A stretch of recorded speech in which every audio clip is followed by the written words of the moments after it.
Well, yeah, Well, we minus. yeah, -1. Yeah. Yeah. We next year will officially be the 40 years for us. Right. The band actually started a few years before that. Verdine was there, and he's a co-founder of the band with Maurice, his brother, and so I guess the band started maybe 70s, right? 70s, right. In the 70. 1970. 1970. We got in I auditioned in December of '71 as a drummer. 71. Yeah. Yeah.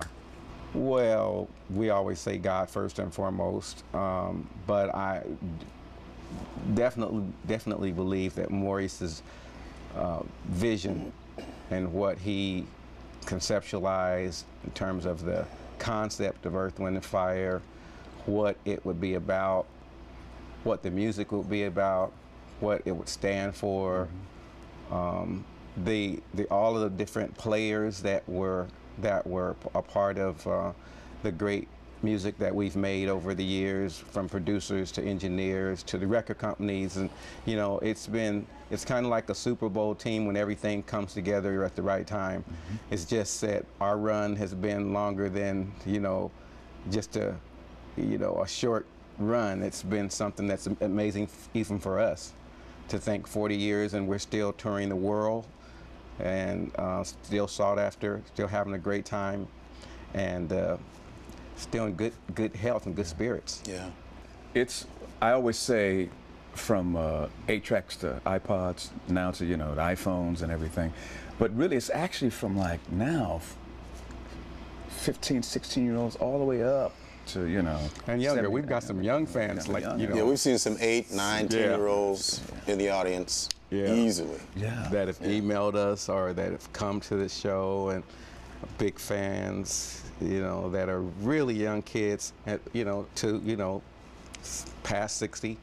Right. So it's pretty wide We were in range. Boston the other night, and tons of young kids right in the front row. In Chicago, their parents had their children. It's been a really, like Philip said, a whole wide age range now. And the wonderful thing about it is, for us, is the fact that they can bring their kids, they can bring their grandkids, and they can see a good show, they can listen to the lyrics, they can sing the lyrics. There's not anything in it that, you know, they're ashamed to bring to be a part of, associated with, and bring their kids or grandchildren. And so, you know, Maurice had one there when he, you know, when we decided what we were and what we weren't going to sing about, and how we're going to conduct the music and the vision for Earth, Wind, and Fire. Well, I think that using what he said, it's a band that renders a service to humanity, for one. It's also a band that has collective genres of music that are represented, and it's a band that makes those different genres of music commercial. So, you know, and then it's when we say rendering a service to humanity, we sing about uplifting things and conscious things that actually speak to the hearts and minds of people, you know, where we live and how we grow and how we evolve, in opposed to, you know, everything that's, you know, contrary to that or unfruitful. It was a building process, you know. As we started doing the records, our albums got better and better, and the audience started coming and coming and coming. I think that's when we sort of started to get the feel of it, you know, of how, you know, but it felt good. That's how you know, it just starts feeling good. For me, it was this morning when I woke up and figured out that we're still doing this. For me, it was right around 1975. Yeah. I think for me, seriously, it was 5 nights at Wembley. When we did 5 nights at Wembley, that was like, I was like, wow, we might be pretty big. And by ourselves in London.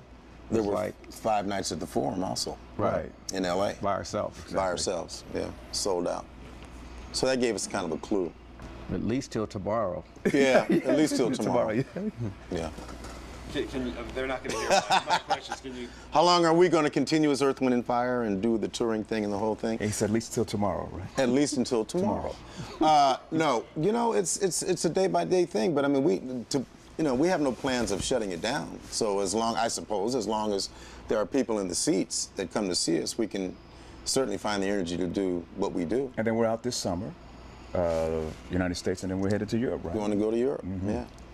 I think that we probably, you know, life is not promised to any of us. There you go. So, you know, how long we're going to do anything, none of us actually know. It's really not on us. You know, but having said that, I think we're probably having more fun now than we did in the 70s. Yeah. You know, in our heyday, because we understand and appreciate things on a different degree now.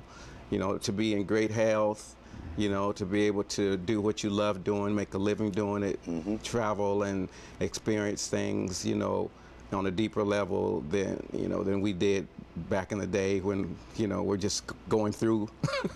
It's a great, you know, it's very satisfying, and something that we're very thankful for.